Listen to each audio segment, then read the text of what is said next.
After months of chasing my runaway fiancée, I found her hiding in a filthy old cabin. She pointed a gun at me, and she wasn't alone. The wood of the cabin creaked with every gust of wind. It wasn't the strong sound of a living house, but the groan of something long forgotten. The roof was leaking. Tiny drops of water slid through the cracks, dripping onto the hard dirt floor. The smell was of old mold, damp cloth, and abandonment. And she was shivering, curled up in a corner, her body wrapped in a threadbare blanket that no longer gave any warmth. Her thin hands gripped the shotgun tightly, more out of fear than readiness. She was so weak she could hardly keep her arms raised. Her skin, once full of life, now looked like paper, stretched too tightly over bone. Her breath turned to mist in the air, a faint cloud rising and vanishing like everything she had lost. A clap of thunder broke in the distance, and with it came the snap. A dry branch breaking outside. It wasn't the wind. She could tell the difference. Her heart beat faster, as if her whole body was shouting a warning. Her fingers clutched the gun harder. There was no strength left, but instinct remained. A mother, fierce. Even if she fell, she would fall trying to protect what was left. Outside, something moved. Feet, no, too heavy, it was someone. A man. The rain had eased, but the sound of footsteps grew clearer. Wet leaves being crushed, mud sucking at boots, getting closer. She didn't cry, didn't blink, just fixed her eyes on the crooked door, waiting for the wood to give in. And it did. The door creaked like a wounded animal. He pushed it open with his shoulder, saying nothing. His breath came out hot and strong, turning into mist in the cold air, like his body refused to feel the chill. His expensive boots sank into the mud at the entrance and dragged dirt into the cabin without a care. The backpack on his shoulders looked heavy. The suit under his jacket was black, smart, still sharp in its cut, but the hem was wet. The scent of woody cologne filled the air, out of place there, almost offensive, as if the world he came from didn't even know places like this existed. On his wrist, a gold watch covered in mud, heavy, a symbol of a time that meant nothing inside that place. There were no hours in the forest, only hunger and waiting. He stepped in slowly, eyes adjusting to the dark, trying to make sense of what he saw. But his body was already ahead, tense, ready. The kind of man who always sorts things out, always gives the orders, always wins. But there, in that cramped, damp, cold space, his power seemed out of place, almost silly, like a king lost in the wrong war. The silence was thick, alive. Only the sound of short breaths, rain dripping on the rotten roof, and a floorboard creaking in the back. He took a step, then another, his eyes still adjusting, his throat dry. He was there for her. He knew that. But he didn't know what he'd find, or who. That's when the darkness moved. From the left corner of the cabin, behind a pile of cloth and boxes, the tip of a shotgun appeared, slowly, shaking, but steady enough to make time stop. The barrel shone in the weak light, as if to say, one more step, and it's all over. He froze, his chest rising and falling slowly, under control. Not a word, no big reaction, just his eyes, searching for the face behind the weapon. The tip of the shotgun was still pointed at him, trembling slightly, as if the bones behind it were about to give way. But it didn't drop, it didn't lower. That's when he saw it. Not her face yet, still in the shadows, partly hidden by the hood, the rest by fear itself. But in the middle of all that darkness, a chain, thin, worn, but familiar, the small round silver pendant, resting against her thin chest, moving with the fast rhythm of her breathing. A barely audible sound, but one he'd recognize anywhere, because he was the one who put it there with his own hands years ago. His heart stopped. Everything around him seemed to vanish, the forest, the rain, the cold, the strong smell of damp. It wasn't just any woman. It wasn't a mistake. It wasn't a ghost. It was her. Even after all that time, even in that state, it was her. He wanted to say her name, open his mouth and speak, but something inside him froze, as if the sound of his own voice might break that moment.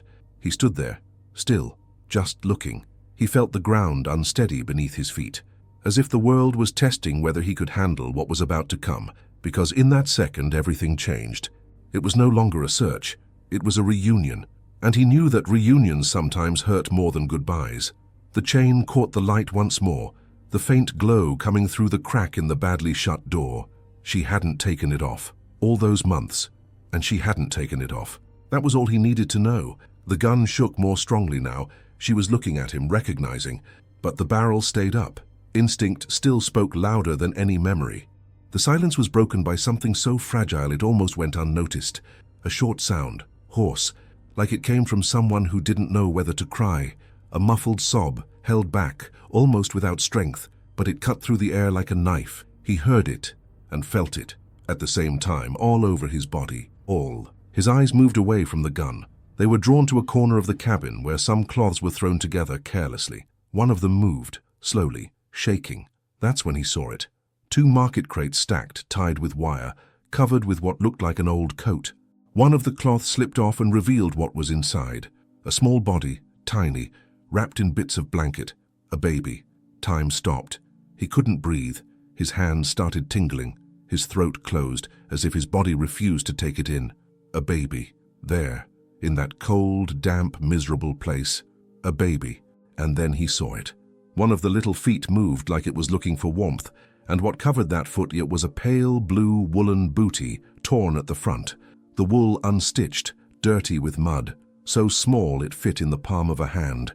His chest tightened. The question rose up strong. So strong it hurt inside. Is it yours? But he didn't say it, because now it didn't matter. The question was his. The time for it would come later. The baby breathed in more deeply, making a hoarse sound, as if its lungs were too tired to work properly. And in that moment, he knew. Before any test, before a single word, he knew. His eyes went back to her, still holding the shotgun, but her arm was unsteady. Her fingers were white from gripping the handle so tightly. Her eyes, red, sunken. And finally, her face came fully into view. She wasn't the woman he'd once known, but at the same time, she was exactly her. Then, without warning, her voice tore through the silence. "What are you doing here?" She spat the words like poison. "Go away, get out. You lot already took everything from me and now you think—" She stumbled mid-sentence. Her body wobbled, like the weight of every word was too much. Her knees gave way in a slow, strange motion, as if the world had suddenly tipped sideways. The gun slipped from her hand, and her body began to fall like a wet leaf from a tree, slowly and heavy. He moved without thinking. Instinct. No doubt, no hesitation. He dropped everything, crossed the small space in 2 long steps and caught her before her head hit the hard dirt floor. She was light, light in the wrong way, like her body had stopped resisting, like there was nothing left inside to carry the weight of the pain. He laid her down gently on the torn blanket that served as a bed, his hand behind her neck, protecting her, firm, almost tender. No questions, no blame, just action. The soft crying in the corner of the cabin returned, louder this time, a small cry, but urgent. The baby.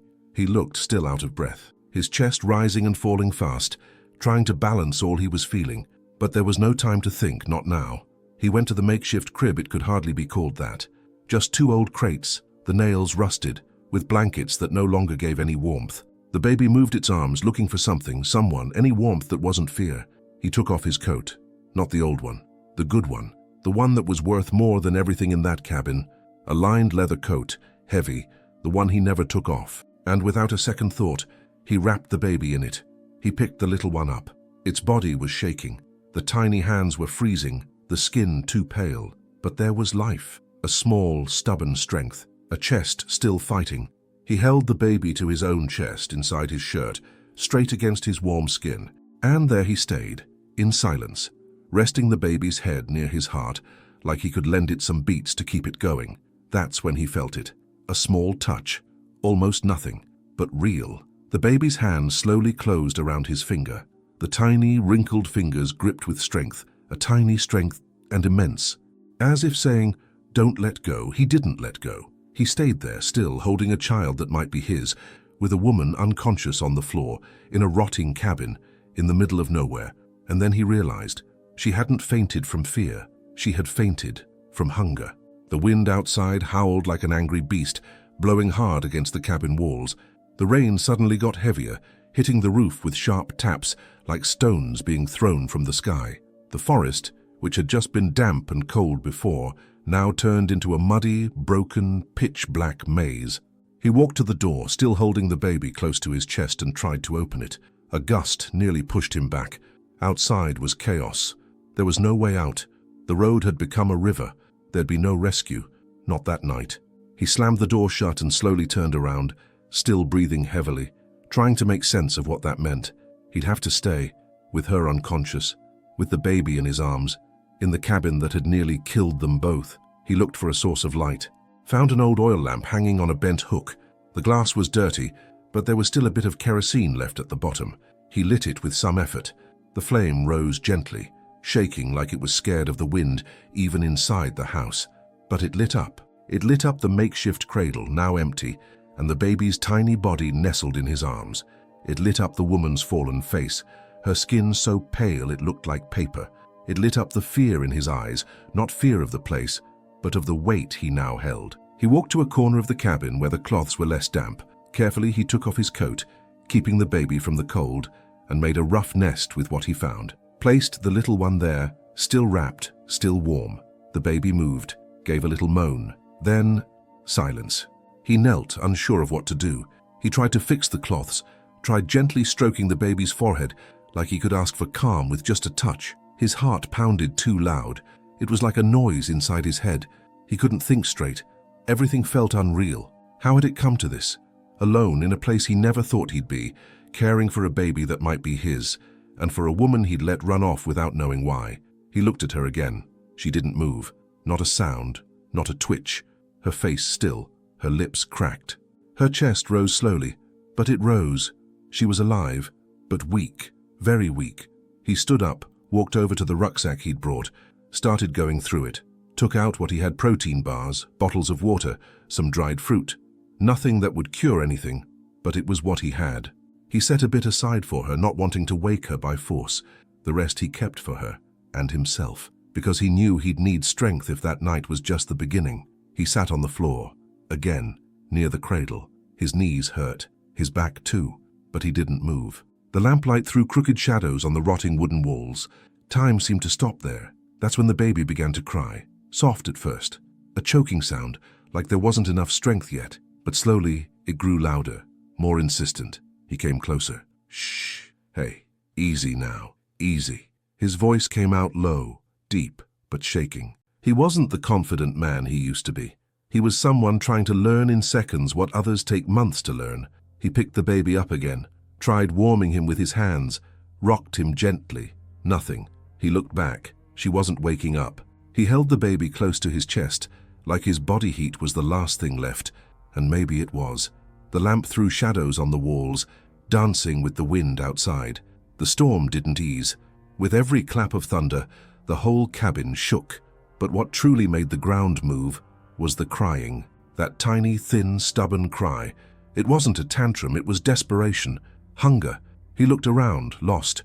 No clean wood, no safe surface, no instruction manual, just urgency. He laid the baby on the folded coat, padded as best he could, and went to what looked like an old shelf, searched through boxes, plastic bags, anything useful. Found a small glass bottle, maybe from old medicine, washed it with bottled water from his own bag, then put it into the rusty pan still in the corner of the stove, lit the flame with his lighter. The fire started weak, nearly fading, but he kept at it, until the water began to heat. He knelt, shaking. Not from cold. It was another kind of shaking. It was the body feeling the weight of what it would mean to fail now. He filled the bottle slowly, tested the heat on his wrist, like he'd seen in films. Didn't know if it was right, but it was all he could do. Went back to the baby. Sat on the floor, pulled the little one close to his chest again, and touched the bottle's mouth to the tiny lips. At first nothing, then a small lick, and then he sucked. Slow, weak, but with will.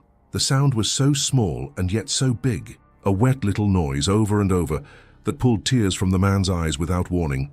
He sat there still watching that tiny mouth feed and felt the whole world change. The responsibility burned more than the fire on the stove. There, in that rotten cabin, in the middle of the storm, there was no more maybe, no more later. It was now. It was him. The baby sucked more calmly now, and then stopped. The sound stopped, and the silence came back so strong, it hurt. He pulled the bottle away, eyes locked on the little face that had gone too quiet, too quiet. The silence that used to be scary now felt like a relief. The baby had fallen asleep against his chest, the little head resting on the curve of his shoulder, the face calm, as if there, in that new warmth, it had found the first real rest of its life. He didn't move. He just breathed deeply, looking at that tiny body that weighed so little but carried a whole world. One of the little hands was outside the coat, the chubby fingers half open. Suddenly they moved. They fumbled on his chest, like they were searching for something, until they found it, the necklace. A simple old silver chain he wore every day. Never took it off, not even to sleep. The baby's hand grabbed it so firmly it caught him by surprise. Small, weak, but certain. That hand grabbed it like saying, "It's mine," and he felt the whole world stop again. But now, it was different. It felt like something was fitting into place. No sound, no words, no name, just instinct. His breathing changed, it grew heavier, not from fear, but from knowing. It didn't matter what had happened, or what was still to come. He knew, with his whole body, no one was ever going to take that child from him. Never. He closed his eyes for a moment, resting his chin on the baby's head, taking in the smell of warm skin, sweat, and old wool. A mix that hurt and healed at the same time. He stayed like that for a while, in silence. Then something moved behind him, a dry sound. He looked over his shoulder, still holding the baby. From under the makeshift bed, a blue-covered notebook slid out, like fate had pushed it. He stared at it, reached out and pulled it carefully so the baby wouldn't wake up. The cover was dirty, one corner torn, but he recognized the handwriting, messy but familiar. He opened it slowly. The first page trembled. The letters looked like they were written in anger, each or fear. Some words were smudged with dry stains, tears. And then he began to read. The words written there hit like a punch, every line a slow stab. Short sentences, straight to the point, no dressing up. Pure pain, raw fear. I heard what he said on the telly. He hates children. If they find out I'm pregnant, they'll take my baby away. His stomach turned. The words hit hard, because they were his. They had come from his mouth, in a studio, under lights, said casually. A throwaway line, not thought through, not thought. Said like someone trying to protect himself, trying to sound strong when really, he was terrified. The echo of it now roared like thunder in his head. He flipped through the notebook faster, dirty fingers marking the edges. The next pages were even worse. They spoke of sleepless nights, fear of his family, the bodyguards, his mother saying, "Poor girls cling to the first man they find."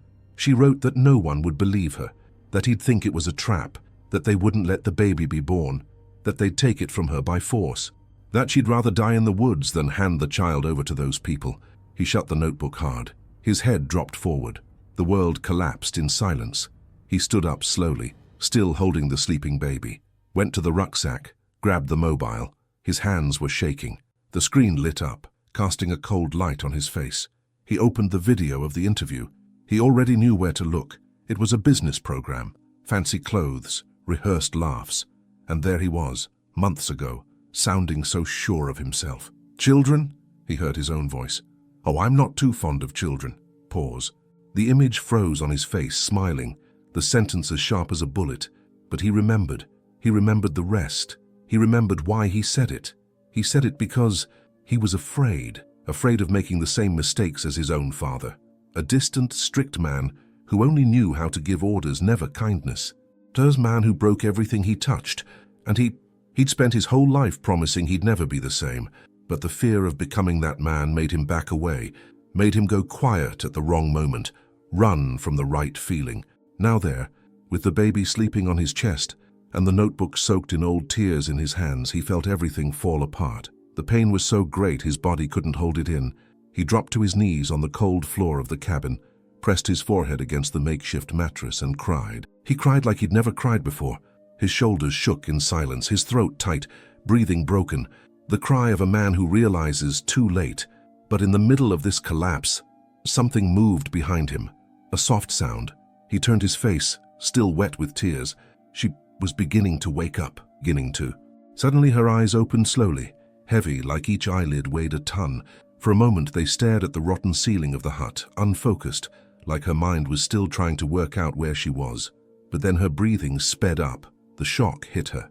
She turned her head and saw him, sitting on the floor holding the baby in his arms. Her body reacted before her mind could. A jolt ran down her spine. Instinct screamed louder than any thought.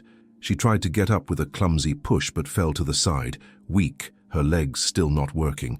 Her elbows hit the floor hard, dragging a muffled groan of pain and anger from her. He turned quickly, surprised by her sudden move, his face still marked with tears, eyes red, the baby sleeping against his chest. He opened his mouth to speak, but didn't have time. She looked around desperate until she saw what she was after. The shotgun. It was leaning against the crooked wall of the hut where she'd left it, half hidden among cloth and bits of wood, but still there, within reach. She dragged herself towards it.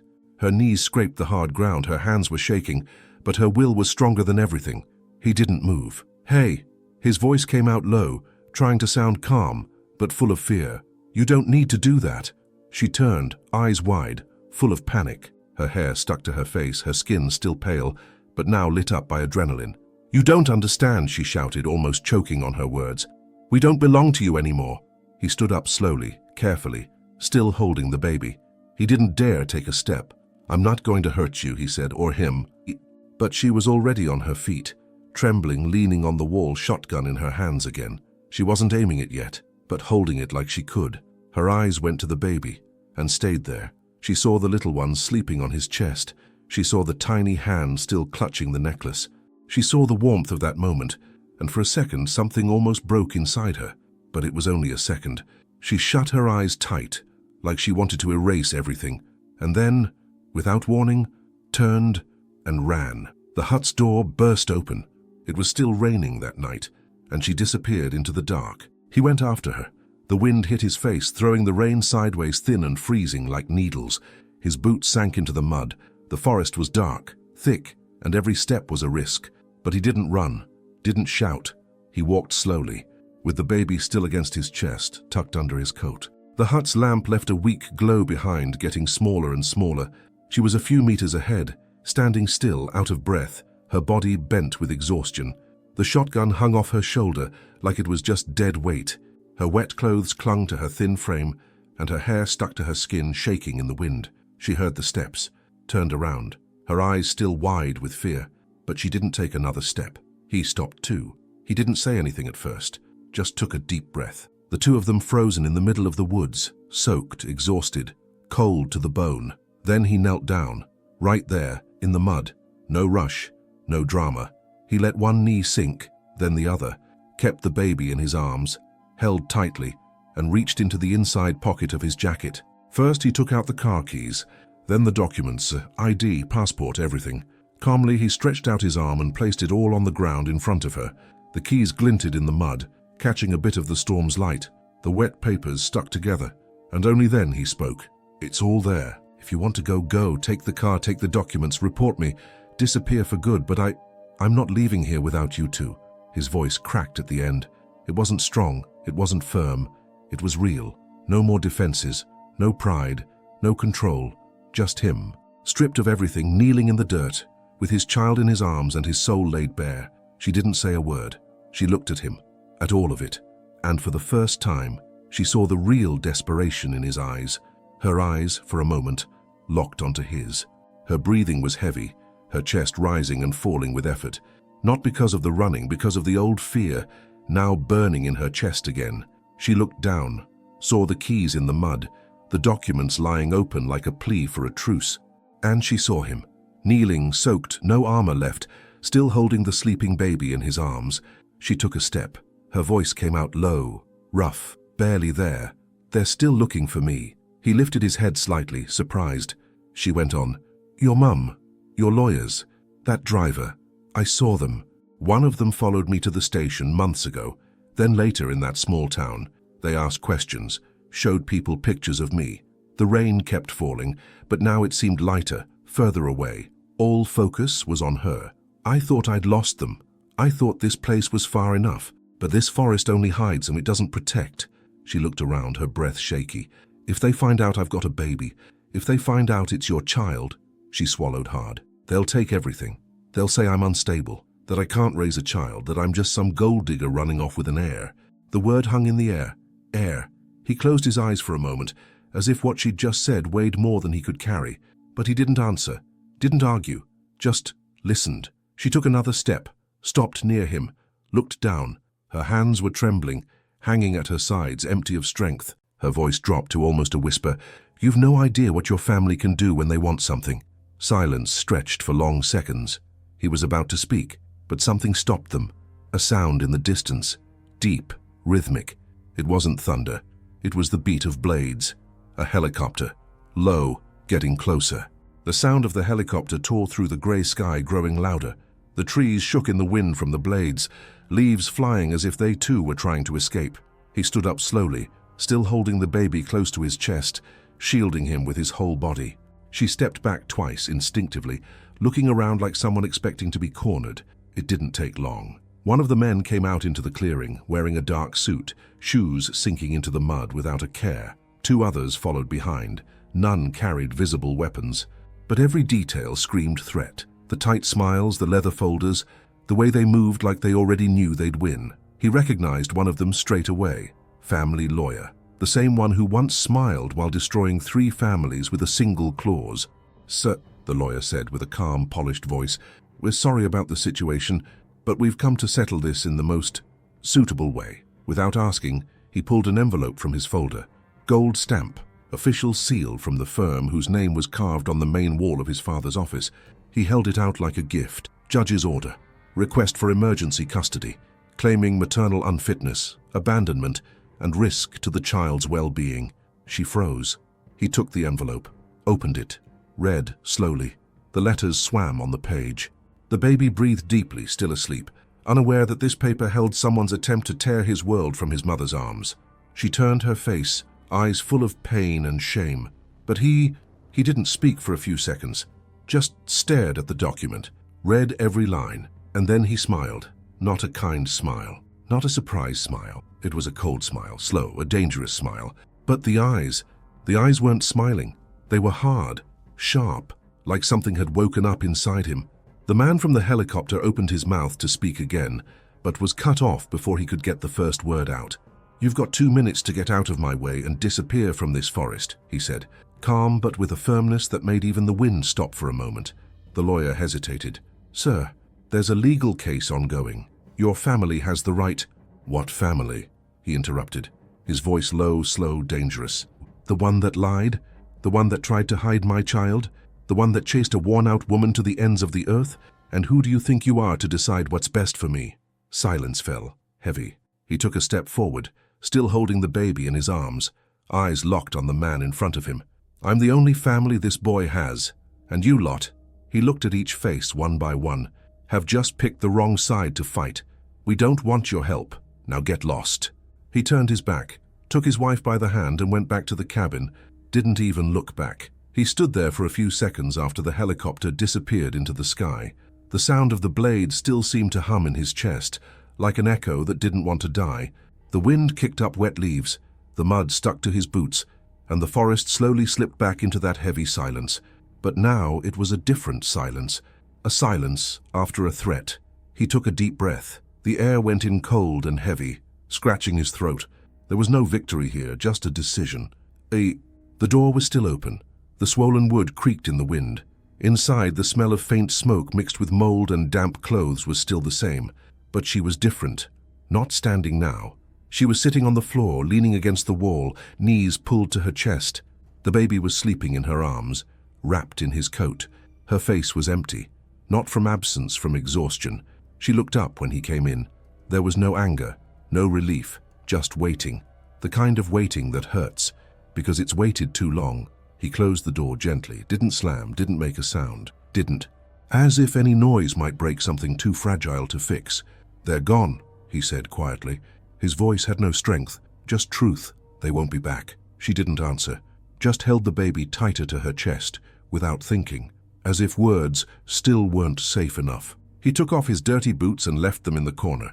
He was just in his shirt now, sleeves rolled up, arms marked with mud and cold water.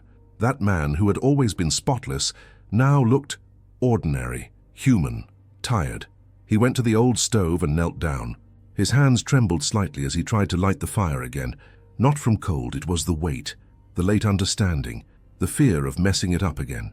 When the flame finally caught, small and unsteady, he stared at it for a moment, the weak heat touching his face, a tiny bit of warmth, but enough to remind them they were still alive. He took a pot, filled it with clean water, then another, smaller one. He thought about the baby, thought about her, thought about everything that had been missing for so long. "The water'll warm up slowly," he said without looking at her. "It's not much, but it'll help till we can get out of here." She took a deep breath. The air came out shaky. Her body always looked like it was about to fall apart. The baby moved, letting out a small sound. He heard it and turned right away, came closer slowly, like asking for permission with his body. "Can I?" She hesitated. Her arms pulled the baby a bit closer, then, very slowly, loosened. He took the baby carefully, like holding something that could break just from being looked at. The skin was still cold in places, the tiny feet far too cold. The small chest rose and fell quickly. He dipped a cloth in the warm water, tested it on his wrist, then gently wiped the baby's face. The little one made a face, then relaxed. A small breath came out of those dry lips. She watched everything, silent. Each thing he did seemed to bring up a different memory. Fear, anger, hope, all mixed together. Hope, all. "How you can help," he said, holding out the cloth. His voice nearly cracked. "If you want." She took her time. The moment stretched between them. Then she reached out.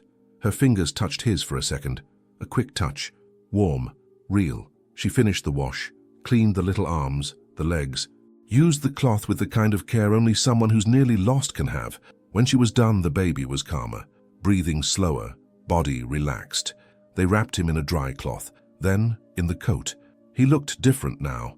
Alive in a safer way. He put food from the backpack on the stove. Simple. Nothing special. But hot. The smell filled the cabin and made her stomach growl without asking. She felt embarrassed. Lowered her face. He noticed. He served a plate and brought it to her. Knelt again, placing it nearby, without pressure. "Eat," he said. "Please." She looked at the food like it was something forbidden. Took the spoon. Her hand shook so much she almost spilled it. He held the plate to help. Said nothing. The first spoonful was slow. Her body reacted straight away. Her eyes closed. Her face tightened. Not from pleasure, from relief. She ate more. Then more. Color started to come back to her face slowly. Tears fell without sound. Dropped onto the plate. He stayed there. Just there. Didn't touch. Didn't wipe them away. Didn't ask for anything. When she finished, she leaned back against the wall, worn out. The baby slept safely. The fire cracked quietly. The rain had stopped. "I thought," her voice wavered, "that you'd use all this to force me to come back, to control me." He shook his head slowly. "I just want you to be safe, even if that's not with me." She took a deep breath, looked at him, for the first time, without any guard up. The night went on in silence, but it wasn't the silence of fear anymore. It was the silence of someone who, for the first time in a long while, didn't need to run. The day began to get light. The light coming through the crack in the window was grey, colourless, but it showed that the night was over. The first night, she'd truly slept. No shoes, no weapon in her hand. No fear circling like a beast ready to strike. The baby was still asleep, curled up in clean blankets. Their soft breathing made the chest rise and fall like a gentle wave. She opened her eyes slowly. Her body ached like it had been crushed from the inside, but it wasn't the same tiredness as before. It was the tiredness that comes after effort, not after being abandoned. He was awake, sitting in a corner of the cabin, leaning against the wall, holding a bottle of water. His eyes were on her, but not in a pushy way, just waiting. She got up slowly, still unsure on her feet. She stretched her arms, felt the tension in her muscles, took a deep breath. He stepped a bit closer, stopped a few steps away. "I left the car about 2 kilometers from here. Now it's stopped raining, and it's all clear. We can leave whenever you like." She looked down. The thought was simple, but it hurt. Leaving meant trusting. Leaving meant letting go of the control that had kept her alive until now. He understood the silence. "If you want to go your own way once we get there." She bit her lip. Her eyes filled up, but she blinked quickly, swallowed, took a deep breath. "I want to get out of the forest, see the world again," she whispered, "but only if it's with him. Safe." He nodded, didn't smile, just picked up what was still useful. The backpack, the dry documents, a blanket, food, a torch. She tied the baby to her chest with a cloth, held them close like she always did. Only now, she wasn't alone anymore. They left the cabin without looking back. The door stayed open. The wind had already started to blow inside, carrying the last bits of the past away. The forest didn't help. The mud was still thick in places. The leaves were still soaked. But he walked ahead, clearing the way with his feet, making space, carrying the load silent. She followed behind, small steps, steady. Every 30 meters, she stopped to adjust the baby, who mumbled softly, feeling the movement.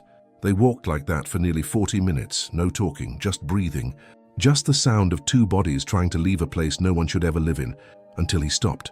There it was, the black car covered in leaves, parked in a hidden clearing, the bodywork dirty with mud. He opened the back door. She hesitated for a second, looked at the seat, took a deep breath, and got in. He closed the door gently, then walked round, got in on the other side and started the car. The engine started on the first try. The radio came on too, soft instrumental music, the kind they play in hotel waiting rooms. He turned the volume down. "You all right?" he asked, barely above a whisper. She looked at the road ahead, a dirt road, damp, narrow, but open. She looked at the baby, still sleeping, then at him. "I am. For the first time, I really am." And then he drove off, slowly. The car began to move. The forest stayed behind, meter by meter, the branches pulling back, the grass parting. The road widened, and the world restarted again. He took her to a hotel, not to his home. That same day his phone didn't stop ringing, and he answered every call. With each one, his voice grew colder. He ended contracts, cancelled £1 million donations, released recordings, brought down partners, tore up agreements, took surnames off buildings he'd helped build. His surname, which now meant nothing anymore. He spent hours on the phone, on his computer, with his own lawyers, asking for help from people he trusted, the loyal ones, not the family. He gathered proof, names, dates, destroyed the reputation that surrounded them with the same coldness they had used to try to take his child away. The hall was packed. Cameras, flashes, recorders, voices whispering, journalists everywhere, investors, big names, people who had always been around him but never really knew him. The event was supposed to be the announcement of a new £1 billion merger, but that day, the script changed. He walked in wearing the same suit he wore to the most important meetings, but no tie, shirt sleeves rolled up, and a steady, direct look, as if there was nothing between him and the world apart from the truth he held in his arms. The murmuring started before he even spoke, because he wasn't alone. In his arms, wrapped in a pale blue blanket, slept the baby. The same baby born in secret, hidden from the elite. The same baby who survived in a filthy cabin, in silence. The same baby who would now be seen by the entire world. He walked up to the stage without rushing, stopped in the center. The microphones picked up his breathing. The air felt heavy. No one knew what to expect. He looked ahead, at the audience, at the cameras, and without blinking, he lifted the baby up. The crowd fell silent. The flashes burst like lightning, one after the other. The light hit the baby's little eyes and he blinked, confused, tiny arms moving about, trying to understand what was going on. And then he spoke. Just one sentence. "This is my heir." His voice was quiet, but it echoed like a shout. There was no room for negotiation after that. No more hiding. No more lies, no more secret deals, no more doubts. The world knew. The press shook, journalists scrambled to report it. Some clapped, others were stunned. He didn't care about any of them. He left the stage soon after, still holding the baby, calm as if it had all just been one more unavoidable step. But while the world reacted, while headlines were being written, while contracts fell apart and others were born, he was thinking about her. Because despite everything he'd done, everything he'd faced, everything he'd exposed, she still hadn't said yes. The room was simple. The window was slightly open, letting in a gentle breeze, and the distant sound of the city in the background gave the feeling that they were finally far from the forest, but not from what it had left behind. She was sitting on the edge of the bed, hands in her lap, quiet. He came in slowly, with the baby already asleep in his arms, little eyes shut, breathing soft, wrapped in the same light blue blanket as before, now clean, soft, smelling of plain soap, a contrast to everything they had been through. He came closer without saying a word, stopped standing in front of her. For a few seconds they just stayed there, silence between two worlds still measuring each other with their eyes. He took a deep breath, looked down at his son, and broke down. The tears fell without warning, without shaking, without drama. They fell straight onto the baby's hair, who didn't even stir. He then sat on the floor at her feet, his back against the bed, knees bent, the baby in his arms like a shield, and at the same time, like the reason. And only then he spoke. "You should never have spent even one night cold, or hungry, or alone." His voice was shaky, like each word cost something from inside. The deep tone of command was gone, only raw truth now. I should have seen, should have listened, should have chased after, before it came to running. He wiped his eyes with his shirt sleeve, not letting go of the baby for even a second. I hid behind easy words, behind the fear of turning into my dad, and because of that, you slept on the floor. His throat tightened again. I hate myself for it, for every time you cried thinking no one was coming, for every time you felt you were going to lose him, on your own. The tears were flowing non-stop now and his breathing was shaky. You should never have had to survive without me. Never. He tilted his head, gently resting his forehead on the baby's little foot. A surrender, a silent plea, a letting go of any pride that was left. She was still silent, but not out of coldness. It was a different silence, one that hears everything, that takes it all in. She took a deep breath, and he felt it. She was going to answer. There were days of silence after the apology, not because there were no words, but because everything that needed saying was already in the gestures. She didn't say yes, but she didn't ask for space either. She stayed. The baby slept better, ate better. She started walking more confidently around the small house he'd rented, far from the city, far from everything, a house with no past, only the present. But the world doesn't forget that easily. In the first week, he started getting short messages, cold, calculated. We need to talk. The press is out of control. You still have a name to protect. Then came the visit. No warning, no knock. The doorbell rang one afternoon while she was giving the baby a bath in a blue bucket in the kitchen. He looked through the window and froze. His mother, the woman who raised him, always elegant, always composed, always in control. She was there, standing outside, wearing dark sunglasses, a beige coat, and holding a folder in her hand. She opened the door with a dry politeness. Don't worry, she said, before he could say a word. I came alone. No press, no lawyers. Just a mother visiting her son. He folded his arms.